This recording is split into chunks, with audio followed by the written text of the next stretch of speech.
যুগান্তকারী ওষুধ আবিষ্কার ভারতীয় বিজ্ঞানীদের। মাত্র 100 টাকায় ক্যান্সারের জম। যুগান্তকারী ওষুধ আবিষ্কার ভারতীয় বিজ্ঞানীদের করে দেখালো টাটা। আমেরিকা ও চীনের পরেই বিশ্বের সবচেয়ে বেশি ক্যান্সার রোগী রয়েছে ভারতে। প্রতি বছর 10 জন ক্যান্সার রোগীর মধ্যে 5 জন মারা যায়। চিকিৎসার পরও যে তা আবার রোগীর মধ্যে ছড়াবে না তার কোনো নিশ্চয়তা নেই। যদিও এবার ভারতের বৃহত্তম ক্যান্সার হাসপাতাল টাটা হাসপাতালের চিকিৎসকরা ক্যান্সার রোগ নিয়ে একটি গভীর গবেষণা করেছেন এবং একটি ট্যাবলেট তৈরি করেছেন যা ক্যান্সারের চিকিৎসা করতে এবং দ্বিতীয় ক্যান্সার প্রতিরোধে সহায়তা করতে পারে। একদম ঠিকই শুনছেন, ভারতে ক্যান্সারের ঘটনা আশঙ্কাজনকভাবে বৃদ্ধি পাওয়ায় টাটা ইনস্টিটিউট অফ ফান্ডামেন্টাল রিসার্চের বিজ্ঞানীরা একটি ট্যাবলেট তৈরি করছেন যা দ্বিতীয় মেয়াদী ক্যান্সারের চিকিৎসা এবং প্রতিরোধে সহায়তা করতে পারে। এই গবেষণাটি করার জন্য মানব ক্যান্সার কোষগুলি ইঁদুরগুলিতে প্রবেশ করানো হয়েছিল, যার পরে তাদের মধ্যে টিউমার তৈরি হয়েছিল। এরপর রেডিয়েশন থেরাপি, কেমোথেরাপি ও সার্জারির মাধ্যমে তার চিকিৎসা করা হয়। দেখা গেছে ক্যান্সার কোষ মারা গেলে খুব ছোট ছোট টুকরো হয়ে যায়।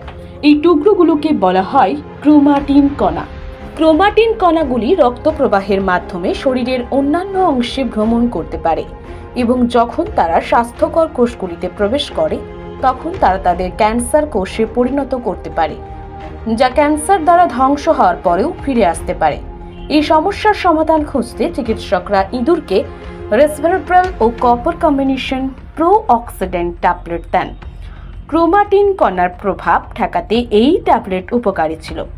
জানা গিয়েছে প্রায় 1 দশক ধরে টাটার ডাক্তাররা এই ট্যাবলেটটি নিয়ে কাজ করছিলেন এবং অবশেষে তারা সাফল্য পেয়েছেন। বর্তমানে ট্যাবলেটটি food safety and standard authority FSSAI এর অনুমোদনের অপেক্ষায় রয়েছে। অনুমোদনের পর এই ট্যাবলেটটি বাজারে পাওয়া যাবে। ক্যান্সার চিকিৎসার উন্নতিতে এই ট্যাবলেট অনেকাংশই সাহায্য করবে।